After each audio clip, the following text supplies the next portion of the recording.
And it is just an honor and a pleasure to be here. And I'm humbled and amazed by how many people are here today. So we have a lot of ground to cover and some kind of new and exciting synergies to explore together. So I hope that you'll reach out to me if something strikes you, if you want to work together to kind of keep this conversation going. So yeah, as Rachel said, and I'm just going to dive right in because we've got a lot to cover here.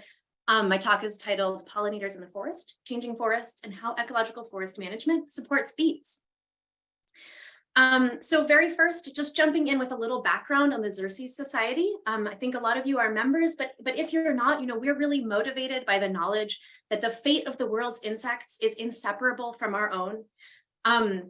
There are so many ways that insects support our lives, both obviously and more hidden, from nutrient cycling and decomposition, through the incredible free pest control services they offer as a foundational piece of our food web. And of course, as a member of the pollinator team, I think quite often about how much of our food and so many of the plants that we love and rely on need the pollination services of these incredible insects. And to that end, we have team members across the country and beyond working on lots of different facets of this, from policy to research to communication, certification programs, and community science. And we are a member-supported, donor-supported organization. So to those of you on the call today who are members, thank you. And we hope that if you're not, you might consider a donation. All right, so with that, I'm going to jump right into today's outline. We're going to cover a broader introduction to pollinator and bee diversity, then discuss, hopefully you're here for some fun natural history stories. We're going to really dig into some really fun stories about how bees and other pollinators rely on forested habitats. Talk a little bit about the historical arc of forests, because I think it's easy to think of them as static ecosystems, but forest history is really cool. And unfortunately, there's a lot of threats to forest health today. And so there's ways that we can be thinking about active ecological forest management in order to keep our forests healthy, and maybe even, I argue, save the bees. So let's jump right in. So bees are one of our most effective and important groups of pollinators. We know that there's lots and lots of other organisms that contribute to this kind of diverse and buffered support of pollination, but bees are our most effective. So I'm just going to keep going here and make up some time. What I'm going to be telling you today is actually about the wild and diverse pollinators who have evolved on this continent. And interestingly, if you're not familiar, the European honeybee, who we are most familiar with, and many of us, including me, absolutely love, is not one of those. So I'm not going to talk a ton about this today, but I do want to direct you towards a recent webinar in the same series called We Need to Talk About Honeybees with Rich Hatfield, which is available on our YouTube channel and really digs into the nuances and science of this really interesting relationship. But instead, I'm going to be talking about diverse wild pollinators. So to define a bee, because I think that's a really helpful starting point, bees are what I like to call fuzzy vegetarian wasp cousins. So many millions of years ago, some wasps who eat spiders and other insects, and they're carnivores, discovered that they could also rear their young on the protein-rich, look at that amount of protein that pollen can have, that they can rear their young on pollen and nectar and floral oils instead. And they developed specialized branched hairs to help them carry that pollen back to their nests. So that's who we're talking about. And there are a ton of them. There are over 5,000 species of wild bees on the continent, and they come in all different shapes and sizes. They have different lifestyles. They're active at different times of year. And especially because of those temporal needs and different nesting habitats, they also have different suites of flowers and the different resources provided by those flowers. Their nesting biology, because they're not these super social colonies like honeybees who we are able to move around in managed boxes, they are free living. And so species like our bumblebees nest in cavities, and over 70% of our bees are soil nesting. They're very gentle, solitary. Each one of these little holes is like the entrance to a single apartment building where one female is collecting balls of pollen on which she rears her young. Similarly, there's lots of bees. If you've seen the Xerces campaign to save the stems, that includes this group of bees who nest in stems and wood and cavities, some pre-existing beetle burrows, etc. And for those of you who may not be familiar, I'll do a really brief overview of solitary bee biology. Different bees come out at different times of year. So I'm showing a solitary soil-dwelling bee here, and she spends the winter underground. The males emerge first, then the females, they mate, and then during a brief activity period that may be just a few weeks, this female bee goes back and forth, making a large ball of pollen, laying an egg. The egg hatches, it closes, and then waits until it's time for the next generation to begin. Different bees are out all year, and so that's why different bees change, even though there's not only bees active, of course, in April. And bumblebees, which are social and develop a large colony, are active all year. So one feature of this talk that I'm going to keep popping up here is going to be this management implications bar, because we've got a lot of dense information to pack in today. That is, so I'm just going to throw up here, one of the clearest implications for understanding these different nesting and life cycle features is that we want to protect floral and nesting resources all year, including all winter long. All right, so time to think about the forest. A lot of the research that started people into the forest started from an agricultural perspective. People were finding that when they looked in crop fields and asked how to support native, free-living wild bees, in many cases, the amount of natural area nearby, when there was more natural area, there would be more and more numbers of bee species. Similarly, there's even papers that have shown that within a single orchard row, the closer you get down that row to the edge of the woods or the hedgerow, the more bees you have. This has been associated with fruit quality. And really importantly, having forests and hedgerows nearby can provide buffers to the negative effects of pesticides and fungicides on bee health, body size, and reproduction. And I have a strong northeastern bias and a US perspective today, but this is also a global phenomenon. So bringing us back to that biology informing our management thought, we know that, as I described, bees need to go back and forth all day from their nests. They have a central place, they're called central place foragers, and they need to get all their resources nearby. They can't just keep moving farther and farther away, right? So if we see that there's more bees near the woods, what does that have to say about maybe where they're nesting or some preferred resources that they've decided to spend time near, right? Okay, so let's just dive right into that. The conventional wisdom is that bees in the forest are in sunny places. You probably maybe thought about planting a pollinator garden or watched pollinators visiting the flowers in a nearby meadow. And so absolutely, it's true. We know bees use herbaceous and shrubby resources in open and sunny places. So I'm going to come back to this diagram a few times here. Similarly, in forests, young regenerating harvests and edges provide these sunny conditions, abundant flowers, and sometimes even special nesting resources. To dive into that a little bit more, we do know that edges are sunnier. Bees love sun. If you see a cloud pass over, the bees might go away and then come back when the sun is out again, right? And so similarly, wide road edges with flowers, edges between fields and forest patches, or the edge of a harvest, are classic locations with this niche diversity for pollinators in the woods. These include wide road berms, recent harvests, thinned forests where more light hits the ground, fires, both prescribed and intentional, as well as wildfires can create pulses of floral resources and sunshine. Log landings and skid trails, there's folks working on seeding and thinking about how to increase floral diversity. And then, of course, similar to natural disturbance, post-windfall, storm gaps, and managed scalloped edges can all provide sunspots for bees. And just to think about, harvests a little bit more, there's work, in the Northeast, thinking about early successional habitat for the eastern cottontail and for a lot of shrubland and early successional habitat requiring birds. And similarly, following a fresh cut, there is a pulse of flowers and brambles and even small shrubs and trees that provide a lot of flowers for bees, which may go away within 10 to 20 years after a harvest. And similarly, this other graph on the right here shows that after a harvest in a stand, the number of flowers available at that kind of herbaceous shrubby layer does decline. And so all that to say, there is absolutely an enormous amount of resource in these young forests, and early successional habitat is crucial within a forested matrix. Okay, so that's kind of the conventional wisdom, absolutely right. And today we're going to kind of explore some other new directions also.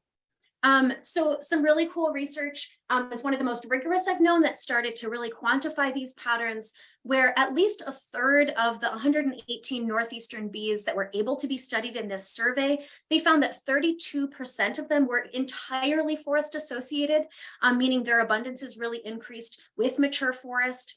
And then another third of those seemed to need forest for at least a part of their lives.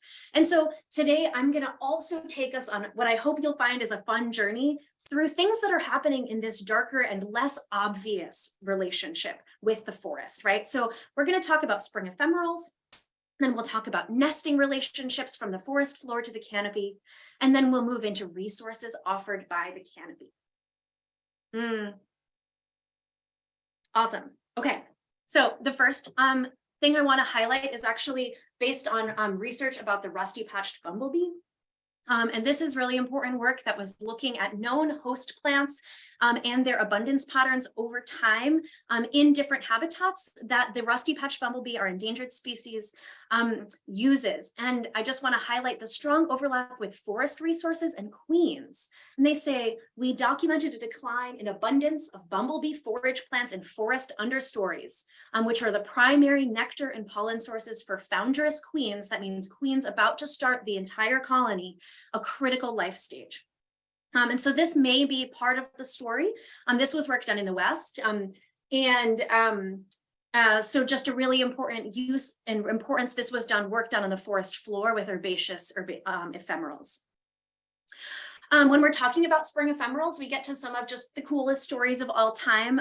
Now that we know, if this was news to you, right, that some solitary bees are only out for a couple of weeks, well, that means that they can line up with just a single flower or just a single family or group of flowers. And there's specialists all year long, but the spring ephemeral ones are very exciting. There's a spring beauty mining bee who only eats spring beauty pollen. As far as we know, it's what it needs in order to make baby bees. These gorgeous photos by Heather Holm show Andrena distans, a solitary mining bee, collecting its specialized host pollen from crane's bill. There's a trout lily mining bee that only collects trout lily pollen. And I don't know if videos are going to work. It's a good photo if not, but I also have a video of one of its kleptoparasites, another trophic level that depends on the bee who depends on the flower. And there are lots and lots of other specialists and some great guides. This one is based in New York, but it works broadly for the Northeast based on Jared Fowler's work. I've put this guide up that you can find free online. And so our management implication here is, think about all the ways we want to protect spring ephemerals, and we'll get into some of those threats later. All right, so we've talked about spring ephemerals, their importance both for bumblebees and kind of more generalist bees, as well as for specialists. Now let's talk about some cool nesting studies. So I wanted to, give a shout out to this really interesting research based on using emergence traps, where you put traps over the ground and see which bees come up and out of them. And this research done in the springtime, you can see on the farthest right, these again were working in agricultural fields with an interest in the importance of woods. And they found that the most number of genera, so genus of bees, were found in the woods. And they found that this pattern had changed by midsummer. So again, we're going to come back to the emphasis later on the importance of forests, particularly for the spring. And I will say that it highlights that one of the reasons that forests may have been overlooked in kind of public discourse is that most researchers are teaching in the springtime, and it's really hard to do this research. All right, so while we're thinking about nesting in the woods, that research was really predominantly found sweat bees and mining bees in those forest nests. And so now I want to highlight something else about the queen bumblebees. So here's a picture of a queen bumblebee seeking a nest. I've spent a lot of time out in the woods in March and April and May. And if you can see this video, what it's showing is a bumblebee making her way bumblingly in her namesake way across the forest floor, checking out every little dark cavity to see if maybe that's a place that there is an abandoned rodent burrow, soft enough duff to dig out a nest, or another place like that. And so there's even research recently out of Massachusetts from Tufts University showing that bumblebees who establish nests in forests had higher reproductive output of queens than those in meadows and hayfields, although we do need a lot more research to establish this pattern more broadly. So here's just a great life cycle, bumblebee queens out foraging in the spring, establishing their nests, building up their big colony. The colony may forage outside the forest also, but it's living there, right? And then at the end of the season, the whole bumblebee colony, unlike a honeybee colony, will die off, except for next year's mated queens who go looking for a place to nest in the duff layer. And sorry, not nest, but overwinter. They're just like big overwintering bears. I think of bumblebees as bears going to hibernate over the winter. And this is one of the sites, not the only, but one of the sites where bumblebee queens love to overwinter. So again, protect duff, leaf litter, abandoned rodent burrows. I often find that bumblebees seem to be preferring well-drained slopes for nesting, etc. And we need lots more really exciting research on all the details of this, but all signs point to there's certainly nesting in the forest. Another one that we absolutely know there's nesting in the forest. Here's some pictures of some shiny green bees. This also is true for a couple other species of, especially shiny bees. A lot of forest-associated insects are shiny, which I love about them. This is iridescents. These are all over the Northeast once you learn to see them. So they'll use kind of pre-existing beetle burrows and other little cavities in kind of young rotting logs, ones that haven't completely lost their structure yet. And they'll build on whatever cavity they're able to get into and then dig it out a little farther. And then just like you saw in that soil picture, similarly, they go back and forth, building those pollen balls and laying eggs. So I found branches with shiny green bees nesting in them way up tall in the 60, 70 feet high in the canopy during some tree climbing work. I found them in park benches in the middle of the city. And we know that they really, really spend a lot of time nesting in wood, coarse woody debris, snags, and stumps in the forest. Another cool downed deadwood example for nesting. This was a day where it doesn't look very bee, right? If you can see behind that downed tree. But this tip up with suspended soil, hopefully you can see, it had an entire huge aggregation of solitary sweat bees nesting in this suspended soil, which was in the sun. It's well drained. It's not likely to be flooded. Maybe it had a predator escape. And this isn't the only evidence of these anecdotes. There's also some really cool papers with chimney bees really preferring these tip ups and root plates. It's cool. So there's another kind of unexpected example you can find even on, not a day that seems to have a lot of flowers. And then, I have a strong focus on bees here, but I really want to emphasize that beetles and saprophilic hoverflies are our second most important group of pollinators after bees. Many of them depend on kind of those later stages of decay or all different stages of decay of rotting and deadwood. And so maintaining snags, deadwood, and standing deadwood and downed deadwood of multiple decay classes is a really important feature of forests that can support a wide range of invertebrates. All right, I think this is my last nesting slide, but many of you are probably familiar with this research. This is Doug Tallamy's work, which really looked at the importance of native and non-native trees as host plants for our really important invertebrates. And trees are a major host for butterflies. And again, often caterpillars are camouflaged, right? So this isn't something you necessarily know unless you're an entomologist. But I wanted to spend a second here saying, oak, one of our keystone trees, supports over 500 different species of caterpillar. Again, the base of the food chain, right? For so many other things. That's just in the mid-Atlantic. And again, over 450 on cherry, on willow, over 400 on birch, poplar, maple, hickory, elm, and I'm just highlighting some common forest trees, right? And some of these trees host some of the same butterflies, but some of them are very highly specialized, just like our specialist bees. They have really careful chemical and kind of signaling and digestive adaptations for specific plants. And so this leads me to another recommendation, which is really to manage for tree diversity. Okay, cool. So we're going to come back to the importance of some of these trees and the importance of tree diversity, but we need them for our caterpillars.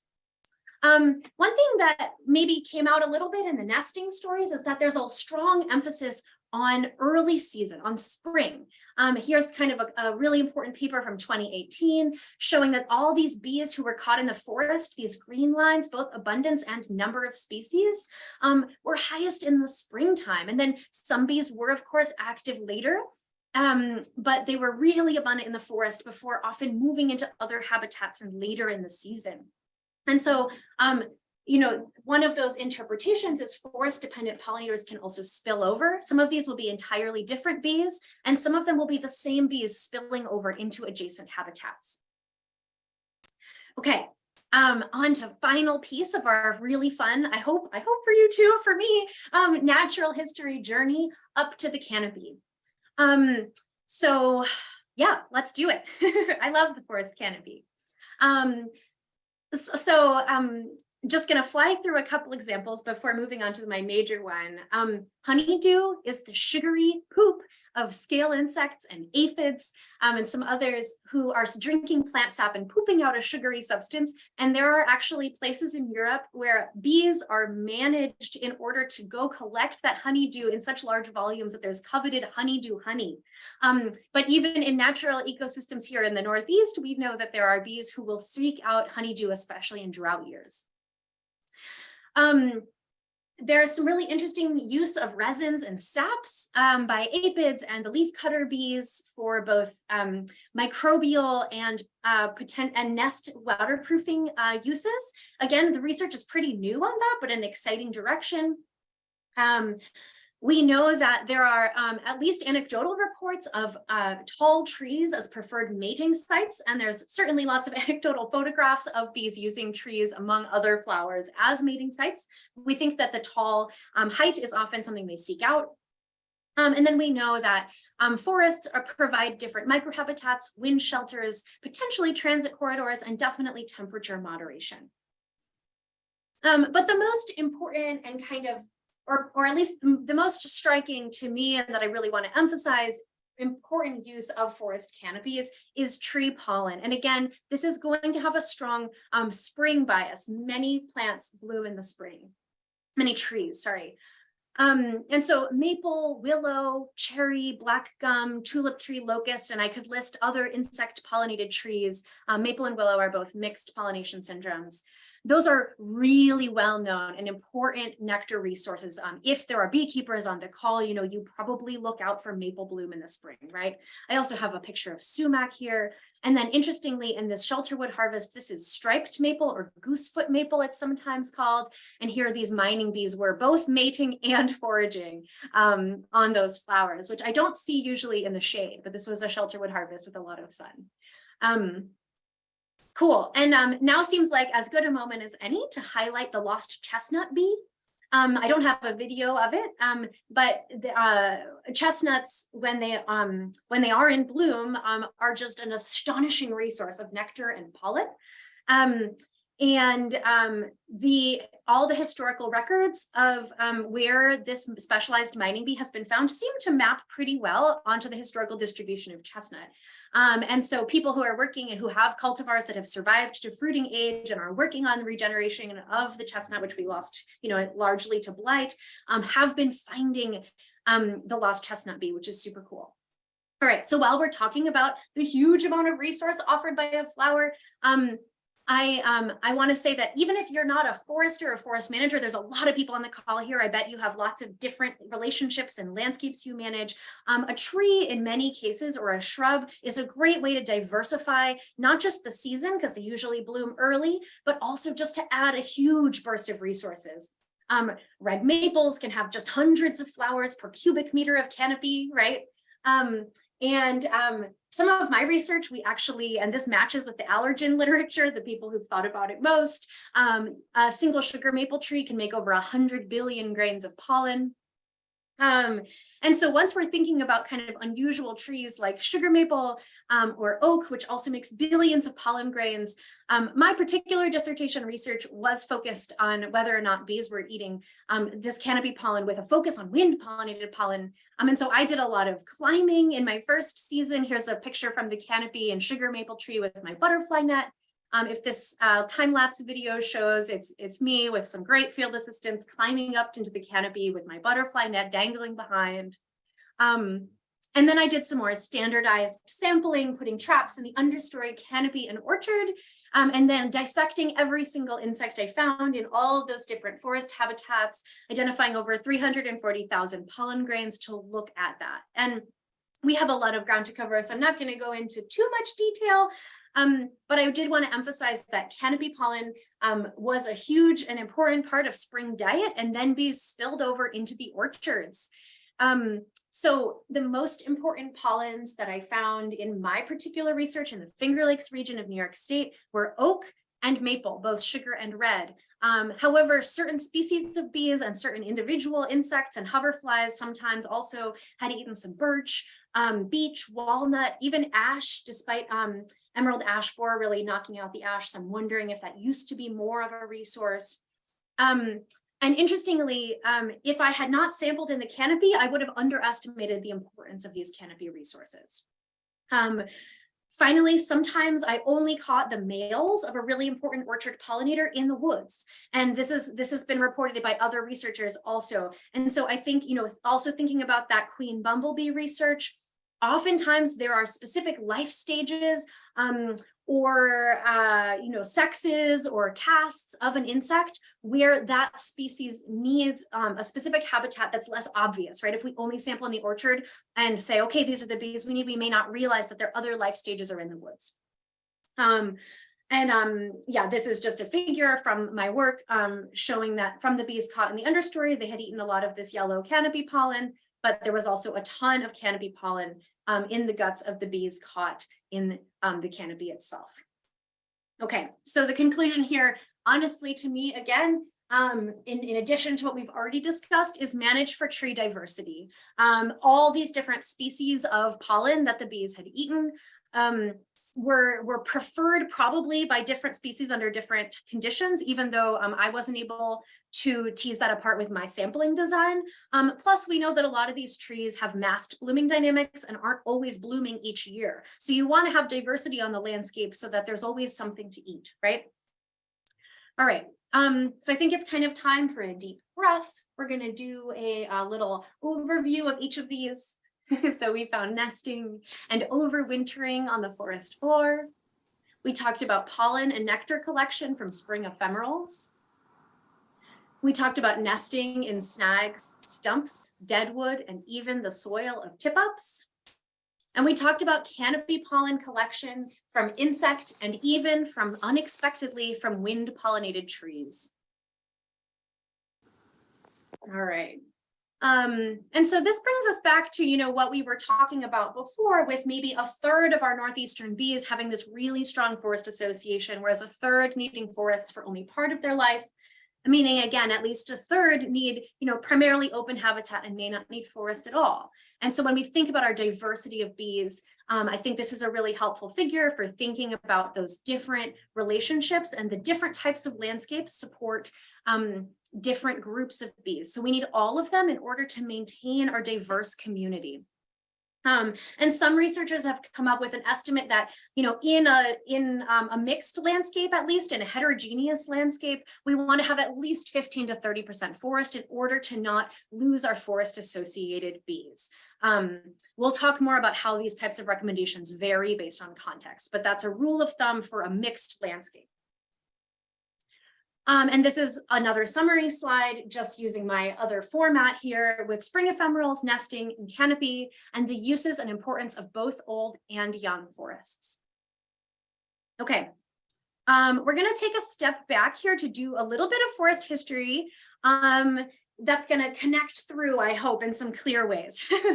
So, we talked about the motivation to start in agricultural systems. But I think it also makes sense to look in the woods from, just kind of a landscape perspective. We know that forest is both the current and the pre-colonial dominant land cover of the northeastern US, and of course, other parts of the US too. I just have a northeastern bias in this talk. I think one thing that's really, really common, at least for me, I wasn't, raised with foresters around. This was things that I learned to think about differently later. It can be really easy to think of forests as static ecosystems because their life cycles are long and slow, right? But in fact, forests are actually constantly changing. And so if we take like a huge step back for a moment and just think about kind of a pre-colonial disturbance regime, we know that forests in the northeastern US, across the US, had different disturbance regimes. There were different drivers of the regular types of disturbance that forests face, depending on which part of the US you're in.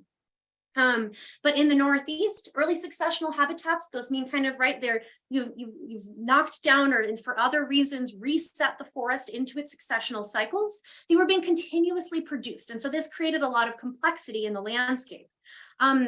Fire, wind, beaver dams were less constrained, right? Our waterways were less controlled. They could make and abandon beaver dams and flood and kill whole areas and then have those restart. Other types of flooding, and then lots of indigenous management, active agriculture and burning. This is just some of the images from the scientific literature of, really old knowledge here, emphasizing all the different ways that indigenous management from fire and agriculture and really specific targeting through burning and other methods in order to support important food crops and trees, such as walnut, hickories, pawpaw, and some other really important native food crops. So people have always been actively working on forests in this landscape, right? People have always been here. Okay, and so here's kind of a simplified kind of post-colonization forest history also to emphasize that our forests are in a really different stage than they were. Forests are enormously changed by humans right now, right? And so when we know that this through indigenous and kind of biotic and abiotic factors for early successional forests, maybe we had, this is a simplified diagram, mid-level of early successional forests. And then with colonization, almost every accessible bit of forest was cut down for farms in the 1700s and early 1800s. Starting in the late 1800s, this forest was allowed to regrow as kind of the sheep management changed, and also agriculture moved, agriculture for our breadbasket really moved to the west with trains and other trade patterns. And these grew primarily first into white pine. There's a lot of heterogeneity, right? But these are big patterns. Often conifers are the first able to do this old field succession. This led to another white pine timber boom in the 1900s, which released the kind of patchy hardwood composition that we have today. And so if you have heard people talk about, there it is, second growth forests, or these forests being even aged, that's because they mostly were released at about the same time, sometime in the late 1800s to early 1900s following that white pine cutting. And even aged means, they mostly started at the same time, rather than what we described as that really old complex pattern of multiple different disturbances and shifts, which created a lot of age and different types of structure, downed and deadwood, trees of all different kinds and sizes, right? And so when we looked at the old growth forest, which is currently still existing, mostly on inaccessible and rocky soils, for example, we do see that kind of lots of structure and a huge diversity of age classes. And so all this to say, people have always played a major role in forest composition.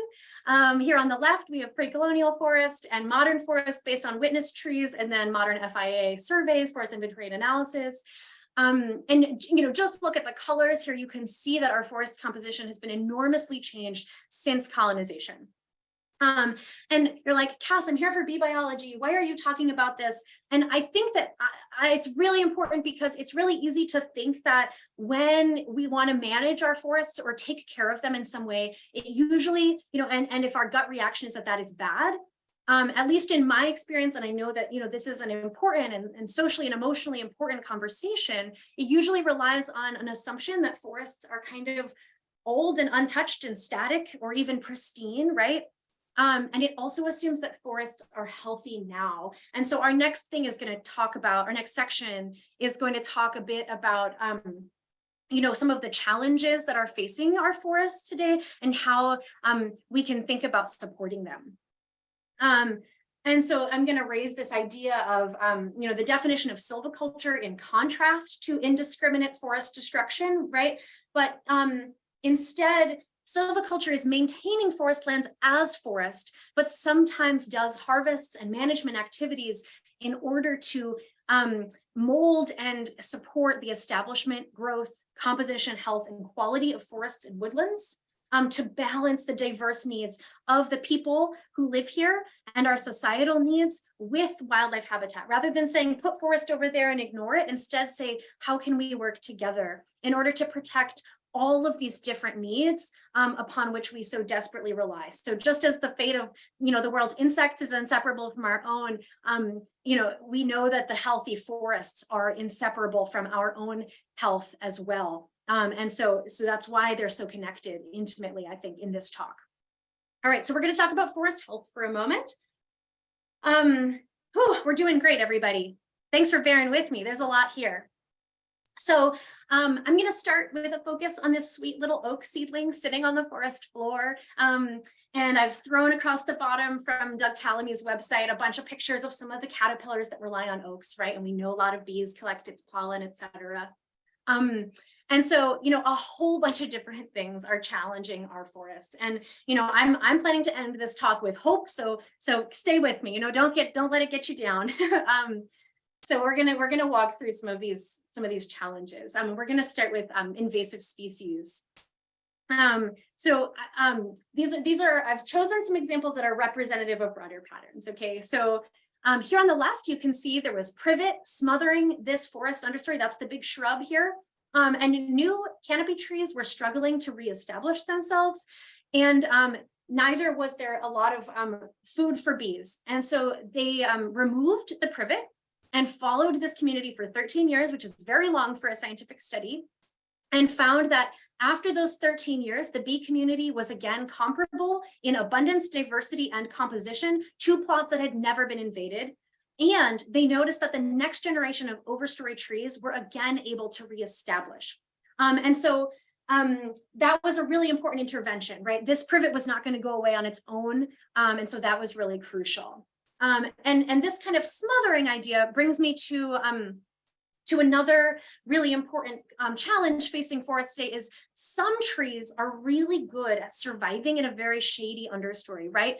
Beech is really good at it. Hemlock can do it, but oak is one of the species that relied on historical natural disturbances or at least blowdowns and gaps in order to get sunlight to a seedling waiting sweetly on the forest floor. It needs that sunshine before it can grow.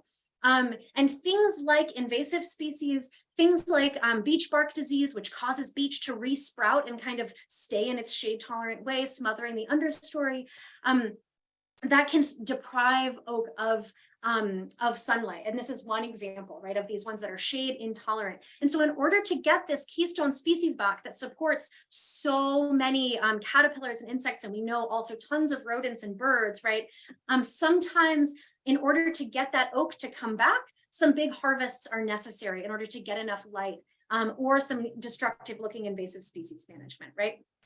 So that's that logic. And I think, in Forestry 101, which was, again, not something I had access to till graduate school, you learn about these different shade tolerances. And that's a really important kind of foundational logic for why sometimes forests need to be managed.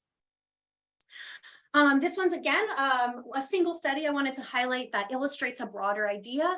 And in this study, they removed invasive honeysuckle And after they did so, the pollination visits and pollination seed set of Geranium maculatum, which, as we know, has a specialized pollinator, a miting bee that depends, as far as we know, only on that flower, was able to come back.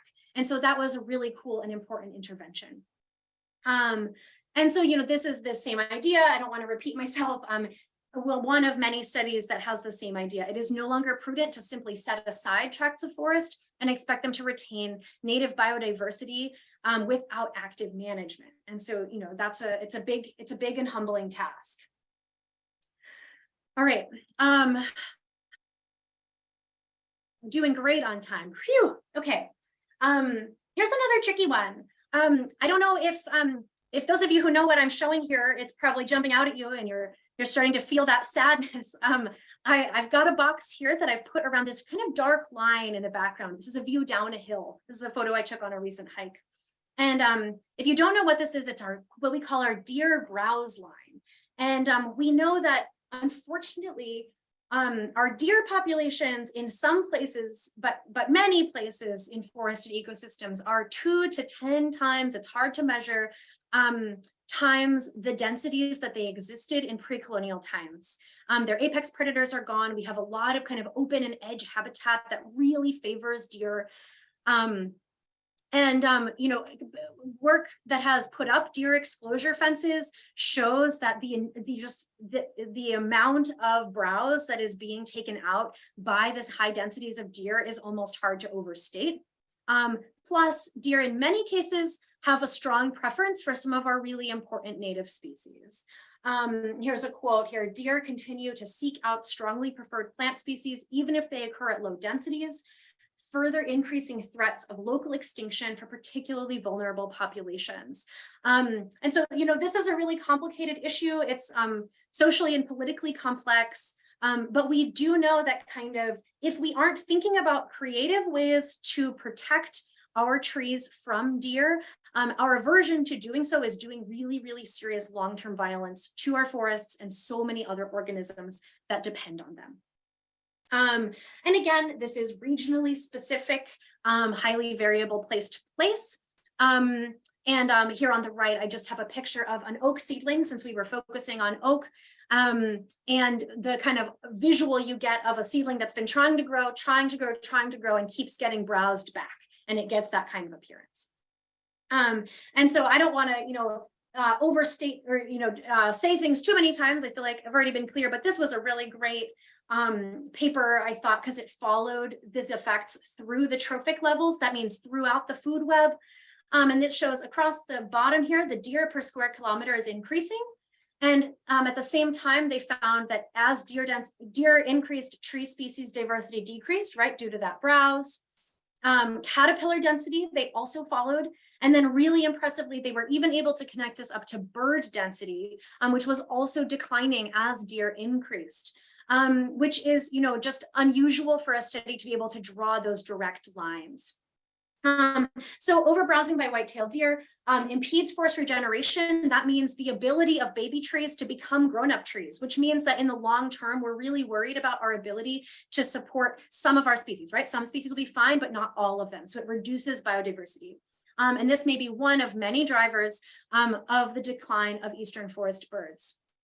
All right, so not trying to be depressing. There's a lot of things, and I threw this whole list up here, not to scare us. I'm not going to talk through each one of them, but to talk about how these things are synergistic. Jumping worms, for example, are often synergistic in their detrimental effects with other with other challenges. So we don't want to move soil, etc. And I think that, in the spirit of we need to be actively managing, we are through, globalized trade and the way we move things around all the time now in our, Western civilization, we have a higher density of pests coming on thick and fast to challenge our forests than they would have ever evolved to cope with. And so that's a really important thing to know, is they have unprecedented challenges, right? So here, just on our list, manage deer densities and pests and invasives. And I have that as just one item, but of course that's a really huge task. And, in the spirit of hope rather than sadness, There is work to do this happening, I guarantee you, in your town, wherever you are. So if you're, and many of you I'm sure are way ahead of me and being involved in many of the details of these things. So yeah, and then finally, here's a map of just different possible scenarios for forests under climate change. And again, there's a lot of ways that smart, careful forestry is anticipating the types of stressors that forests are going to face and trying to manage them for healthy densities, water use, competition balances, based on projected climate change scenarios. None of these are guaranteed, of course, but they're all different things that could happen, and they are dependent on our management of other pressures, the arrivals of pests and diseases, et cetera. And so while we're thinking about having resilient forests in order to support this huge diversity of wonderful invertebrates, we want to be managing with kind of the future conditions they're going to be facing in the future. Okay, so just, wrapping up this section, this is an incomplete introduction. Probably some of you on this call are experts in any one of these particular topics, and I'd love to keep talking about the synergies and ways this affects pollinators with you. But all these pieces are together, right? They're working together. And all right, so point 5, look, we've made it to the end, and it's only in my time 1:50 p.m. Cool. So kind of to pull all this together, right? We know that lots of magical bees live in the woods. And when we think about the different needs of our diverse pollinator community, all of those different life cycles, all those different pollens they love, those different nesting habitats and different types of soil and different ages of decaying logs, right? We know that across our landscape, we need a matrix that includes early successional habitat, includes deadwood and snags, includes pollen and nectar from a diverse range of trees, has healthy spring ephemerals, has successfully regenerating baby trees that are going to successfully be able to make it up to the canopy. And if we want to keep having those bees spill out and visit our spring blooming crops, which I know I do, we want to make sure that we are able to have healthy forests near those open areas, near those crops. And so these decisions will vary at both local and landscape scales. You're going to make a totally different decision about which exact type of management activity is the priority based on variables including the amount and type of forest nearby, right? If you live on the left here, these are just Google image snapshots, not of any particular place that I chose, versus living on the right, you're going to make different choices about what land use might maximize wildlife habitat, right? And all the ways that we depend on them. For example, we want to maintain at least 15 to 30% forest was that one recommendation in kind of a heterogeneous landscape in order to support a healthy full suite of forest dependent pollinators. And then if you're in a heavily forested landscape, some wildlife biologists have recommended managing for at least 10% early successional habitat to keep those, to keep mimicking those historical patterns of natural disturbance.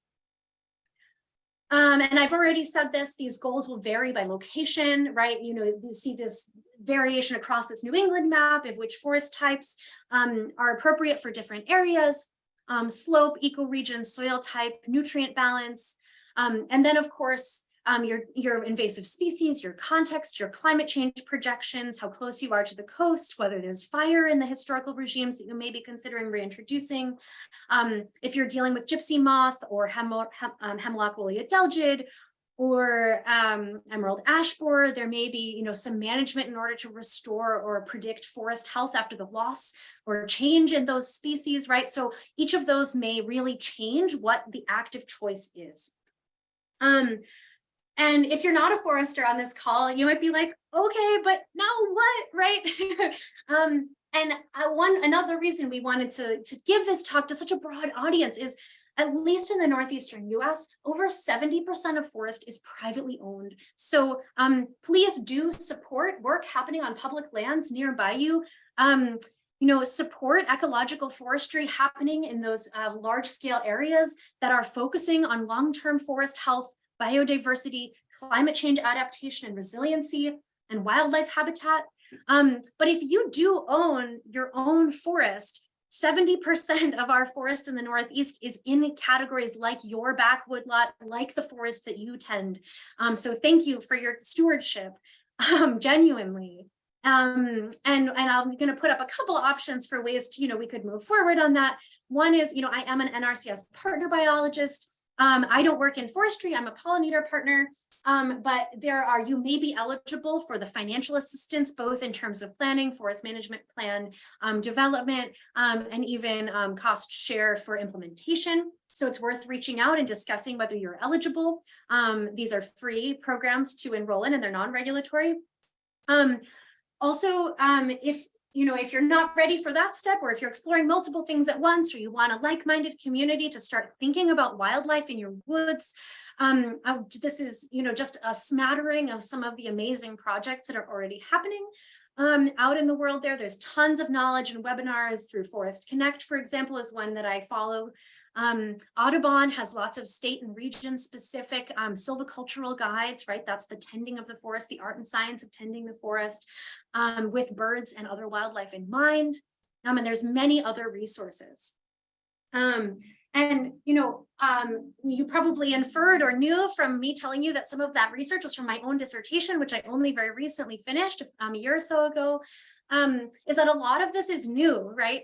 For bees. People have not usually thought of forests as bee habitat, but luckily we think that most of the principles that people use as best management practices for these resiliency goals for birds, for other wildlife, are likely really consistent with the things we're going to ultimately know that we can recommend for bees. So I probably can't read this, so highlighting from just one of many awesome fact sheets that people have for silviculture for birds, for example, it says enhancing vertical structure. So that's niches and multiple layers, right? Protecting riparian areas, retaining overstory trees and snags and deadwood to make that complex forest structure for all different life stages, soften edges, maximize interior while maintaining consistent new early successional habitat, right? So all of these things will provide resources for different ones of those bees whose lives I hope I taught you a little bit about earlier in this talk, right? So, curious how that strikes you. And just as another, this kind of brings me to my title here, pollinator habitat in the forest is not a meadow in the forest, right? We don't want to take forests and turn them into kind of a Sound of Music field just because we think that's what pollinator habitat is. Instead, if you are in a forested ecosystem, we want to be thinking about a healthy forest. So with that, I'll do a little wrap up. We know we have over 5,000 species of native free living wild bees who provide incredible pollination services. We know that different pollinators all use different successional stages and need mature forest as well as gaps. We know that people have always altered forests and forest regimes and patterns, and that unfortunately our forests are facing many complicated challenges today. So I provocatively have said today, if you want to save the bees, one way you can do it is to jump in on supporting ecological, climate smart, wildlife centered, careful silviculture. And these are those other pieces that I had put up. And so that's actually my full talk. I know we had a couple minutes at the beginning and I've run a little over. I'm happy to stay. Please, forests are a newer topic. We have tons of other resources, regionally specific guides, habitat installation for cities and campuses and for farms and plant lists for all different parts of the country. So please check out our resources. And with that, sorry that I ran over. I want to thank you again so much for joining today. Looks like most of you have stuck around. Absolutely astonishing. Very, very grateful. And please, even if you have to go right now, don't hesitate to reach out to me. I am available and would love to hear your thoughts. So that's it. Thank you, Kass. That was wonderful. I learned so much. I feel like, just really inspired and a lot of great information. So we have a lot of questions. Okay. About 15 I haven't been minutes. looking, so. Okay. We'll probably stay about 20 minutes after. So for those of you who have time to hang on, we'll just kick off and run right into those. And this will be recorded and put on our YouTube channel. So if you have to leave, you can catch this later. Okay. So first question, there's a lot of really good mixed questions. Obviously people from different backgrounds, So Amanda is wondering, they have a well-drained slope that they're populating with golden ragwort. Should they be providing deadwood and anything else? Yeah, cool question. Golden ragwort is such an awesome plant.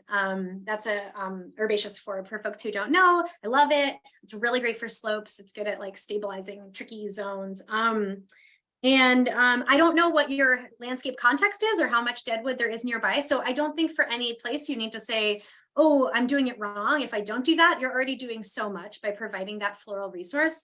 But if there's an area where, you know, it's great to allow a log pile to decompose and go through those different stages of decay, or if you can use one as kind of an ornamental border, or if there's a tree you want to plant nearby, all those things will work together. So this isn't to add more shoulds or stress to your to-do list, but definitely options for things to incorporate. Absolutely. Yeah, cool question. Thank you, Kass. Okay, Brett is wondering about the chestnut bee. There was a few questions specific to the chestnut bee. Do they utilize non-native chestnut tree pollen? Yeah. I know that, yes. That's all of these reports are pretty anecdotal, but there's a network, Sam Jergy in Maryland, USGS, I think is probably the point person for the network if you're really excited about that, which totally should be. And they're doing more and more sampling on the different hybridized chestnuts available. And as far as we know, yes, it will still collect hybrid chestnut. I mean, those are most of the ones that have been able to flower anyway. Okay. So yeah, totally. Keep an eye out for them. Reach out to me and I can connect you over to that group. Or if you know Sam already, you know, and you have some chestnuts you want people to look at, there might be someone nearby who's looking for sampling sites and thinking about that. All right, so this person is asking, they have heard that tree pollen may not be of highest quality. Do you have any comments on that? Yeah, super cool question. So yeah, we know that like pine pollen, for example, when people have tried to rear larvae on it, they just like don't do very well. So it's really variable tree to tree. There's one study by Thomas Wood et al. Last year, 2 years ago now, that kind of looked at 10 different woody species and 10 different herbaceous and found that woody was pretty comparable on average, but had really high variability.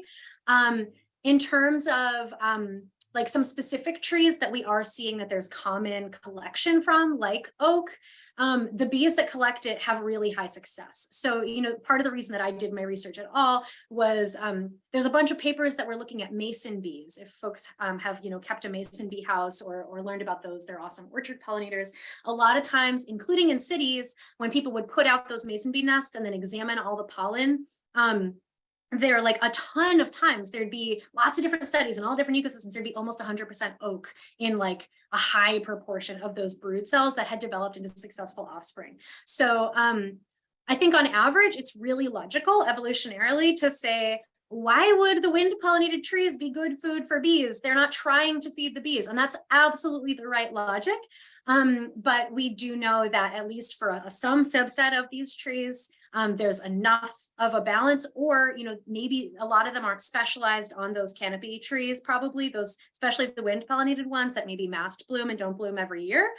There's no way there's 100% specialized, right? So they may be actually also incorporating other pollens. We know that bumblebees will maintain their micronutrient ratios of, and macro and micronutrient ratios of major like lipids and proteins across the season, even as resources change. So huge and important, complicated question. I think the answer is like, you're dead on. And like, they also seem to do it and in many cases thrive anyway. So it's going to depend. Yeah. So I love that question. Yeah. Great. All right. Caroline, being in the suburbs, there's a little field behind their home before reaching the tree line. Should they be, and they spelled B as a B and not B, which I think is cute, weed whacking down the tall grasses to provide more sunlight access to the ground for nesting bees? No.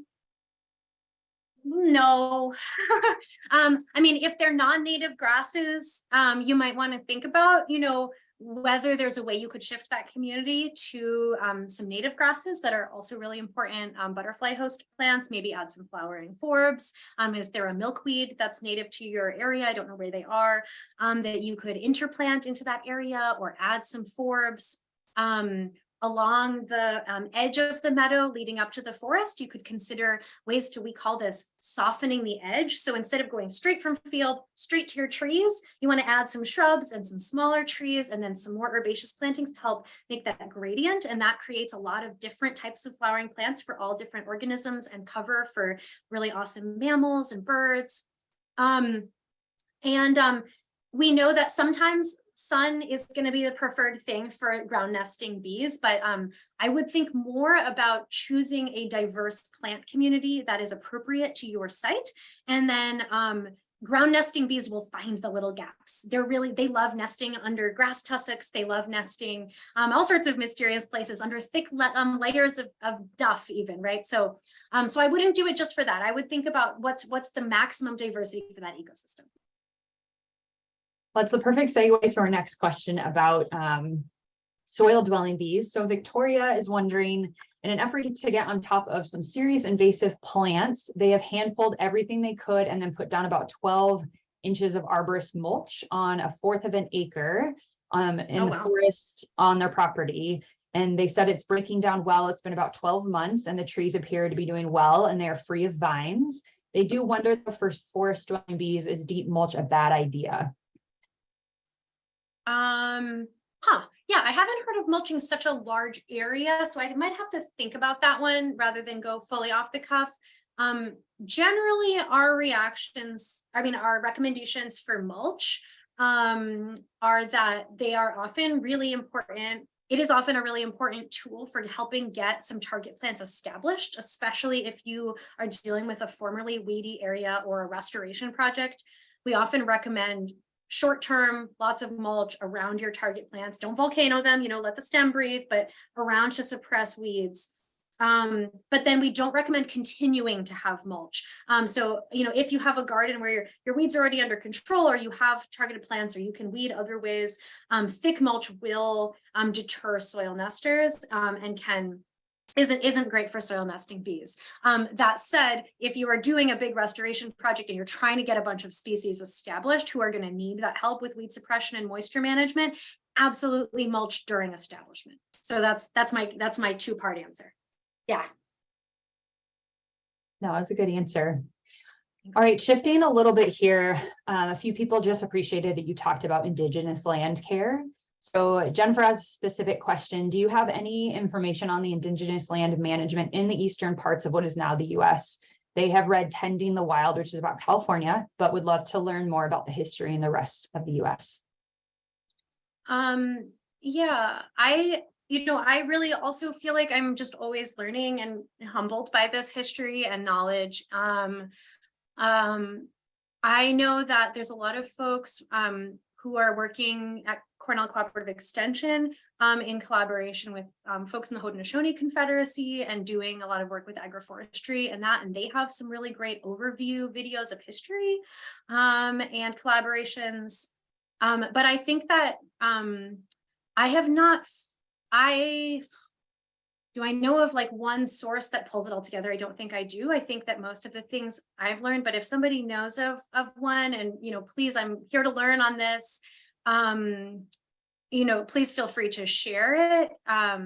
But I've learned most of the things I've learned through regionally specific readings or talks. So I think probably, the Indigenous people who are the historical stewards of the land that you live on certainly have resources available on their websites or other places where, other resources and readings that are available. And I would probably start there and then work out.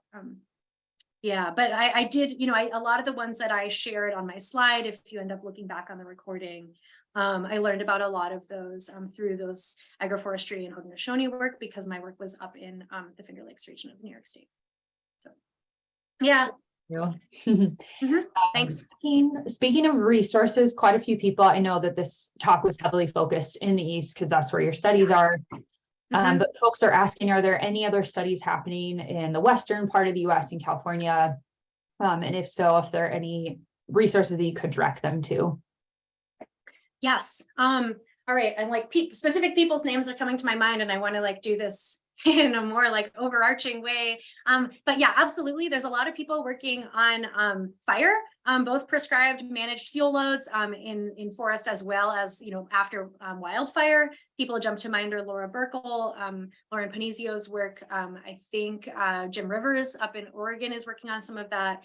And then Sarah Galbraith and Jim Rivers and other folks in Oregon are doing a bunch of work in kind of timber management and how mason bees live at different aged harvests.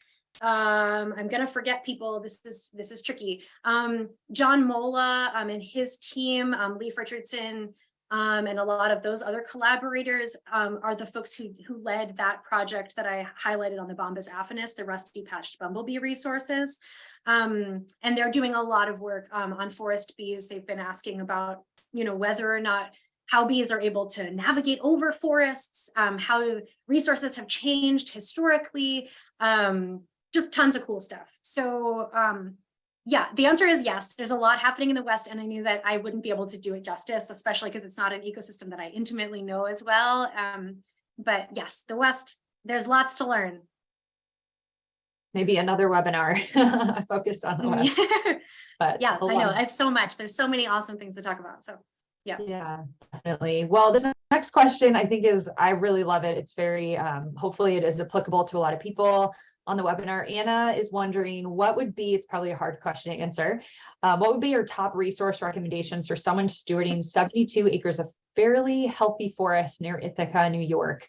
They want a deeper understanding of how to manage the forest for insect and wildlife health, climate resilience, and possibly various kinds of harvest. Would welcome any suggestions from what you have read / who to learn from. And they said, thank you for your amazing work.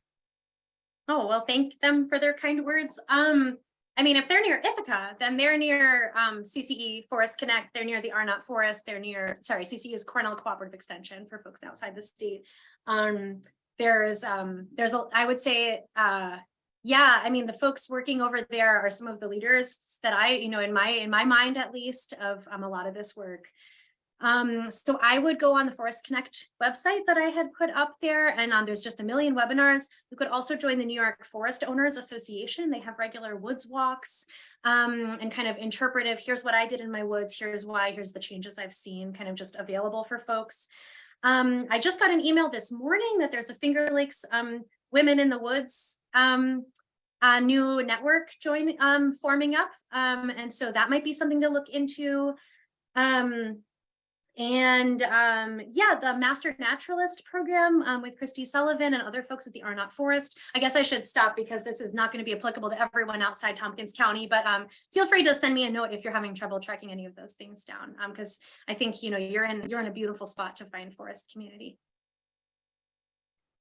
All right, another question. Rebecca is wondering, does the size of contiguous mature forest impact the population size or diversity of the forest associated bees? What a cool question.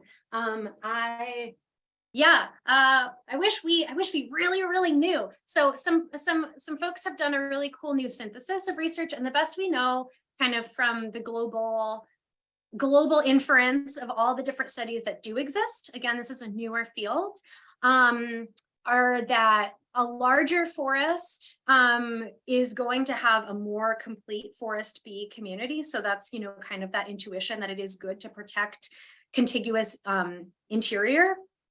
But that, and a lot, because as I said, a lot of this work has started in agricultural fields, that even really small woodlots, small forested areas can make a really huge difference in maintaining those populations. And that estimate that I gave of, probably somewhere between 15 to 30%, maybe in an ag or developed landscape is a good idea, came from the amount of forest in a landscape area below which your forest bee population really kind of disintegrates. And so the best we can guess is bigger is better, but it's really poorly studied. One cool thing that I just got a little research preview from some cool grad students at Rutgers is maybe there's going to be some interaction effects between the density of forest and the size of the forest patch, as well as composition of trees in that forest, all will have influences on which exactly of our forest associated bees are able to live in that wood. So that research is ongoing, stay tuned. But those are some really great folks at Rutgers working on that. Awesome, that's exciting.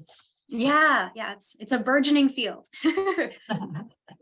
All right, Tracy is wondering, in terms of roadside meadow locations, would it be best to pick sites adjacent to woods rather than agricultural lands?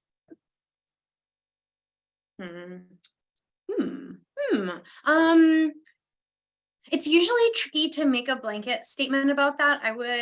It's just because it's hard to know like how the ag is managed would make a difference on whether or not you have a pesticide concern. Generally, I think anywhere what I should say is Xerces has a team of folks who are the like amazing team working on roadside habitat development. And I would point you to all of their resources, which include all those variables that just gummed up my brain when I was trying to think of a way to answer you, for helping think through whether or not a site is good for roadside habitat development.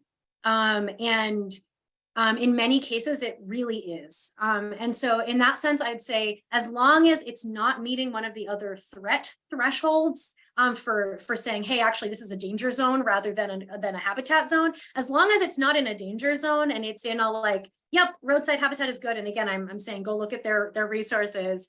Then I'd say the more habitat, the better. And I wouldn't say, don't put it next to a field, only put it next to forest. I would say all of these habitats work together. We need all of them on the landscape. We need agriculture. We need to eat food, right? And we also know that when habitats are next to each other, they can have cool interactions. But it doesn't mean don't put the habitat somewhere else.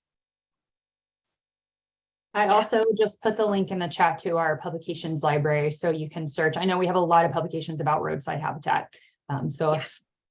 If they want to learn more, definitely the resources are available. All right, so we have time for a couple more questions. Aiden is wondering, at the organization that they work at, they have started using assisted migration as a restoration technique. Is there any research or prediction regarding how management techniques like assisted migration may affect pollinators? There probably is. I'm not aware of it. If there is, usually native bees, honestly, there's a lot of native bees who we aren't exactly sure even where or how they live, which is why we're still doing things like, oh, wow, look, the males are in the forest, right? Which is like, things like that. Birders often have known those things for 100 years, and wild bee research prior to colony collapse disorder, starting in around 2007, a lot of this natural history knowledge there was a dedicated small group of people, but we didn't actually know a lot about the vast majority of our bees, and we're only starting to catch up now, barely. So, that's with a lot of humility that we come to bee research, because there's just so much still to learn about the natural history of a lot of the harder to observe organisms.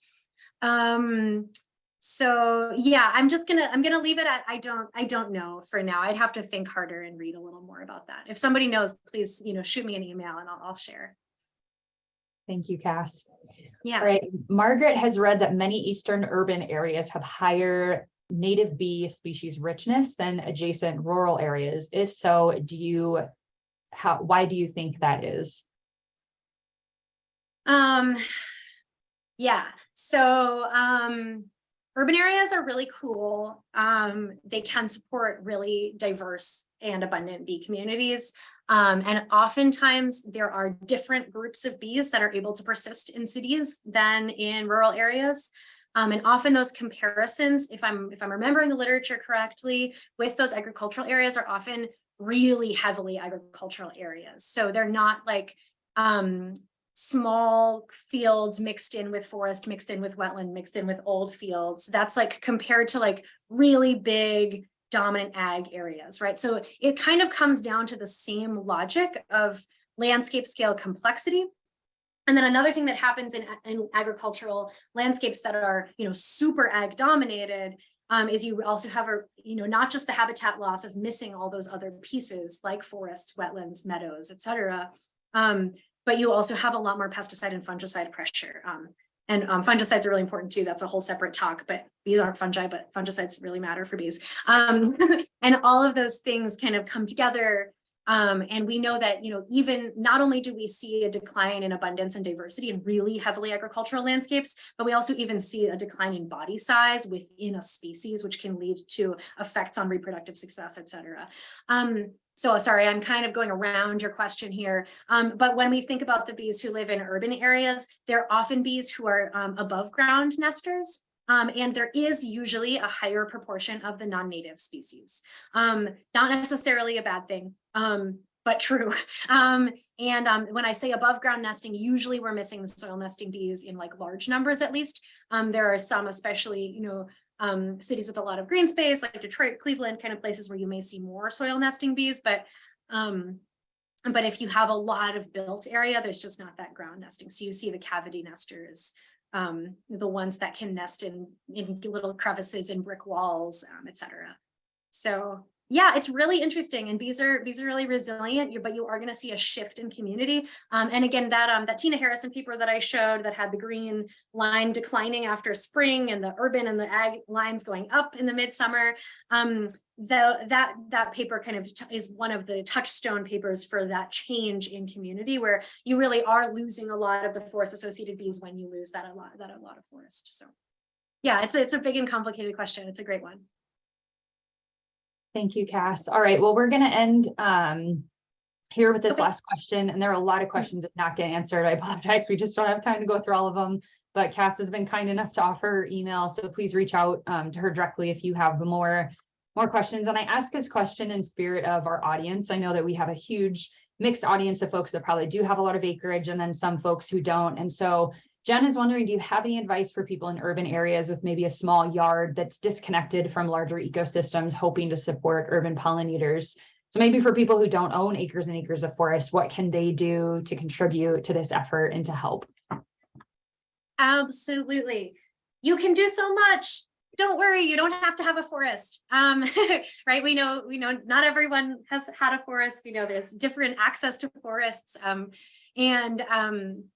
Yeah, so there's just, you do whatever you can. So whatever amount of land you have access to, whether it's land you own, land you live on, or land you go to, land you can get to that you can join with your community to make a difference on. You don't need to own land to help save the bees, right? A lot of us can't afford to own land anymore. One thing that you want to think about when you're designing your yard is, your ecosystem type, your soil type, the amount of sun you have. And then, once you've kind of thought about those factors that structure your area, whether it's a patio, whether it's, your container gardening, whether you have a quarter acre, is what else is blooming nearby? Are there a lot of street trees nearby, or are there not? Is there a way you can request a free street tree from your city?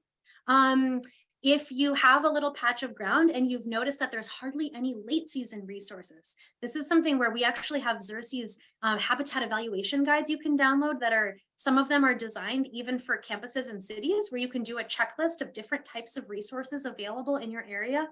And you can look and say, I don't think there's any, for example, early spring flowers, or I don't think there's any asters, right? So I didn't talk about late season because I was talking about the forest today. But one thing that I notice in urban areas a lot is a lot of our asters that are abundant late season resources in more rural areas, at least in the Northeast, are really often thought of only as weedy in more managed areas, but that's the food that gets our bumblebees ready for hibernation, for example. So, I'm down in the weeds of kind of thinking about it, but there are lists of plants that are great pollinator powerhouses that are going to be available at most nurseries in your region, available on our Xerces website. There's also probably lots of local gardening groups, native plant enthusiast groups nearby who may have resources on their websites or meetings you could join and ask. And every little bit counts. And I guess in the spirit of this talk, the last thing I'll say is, totally add a tree or shrub, because we know that they're basically meadows in the sky. So yeah, there's a million different ideas for you. You can make a huge difference. Talk to your neighbors, talk to your town about getting certified as a bee city, which is a program Xerces offers that evaluates the whole city's kind of pollinator friendliness. And so those things start from the ground up. So yeah, thanks for your interest.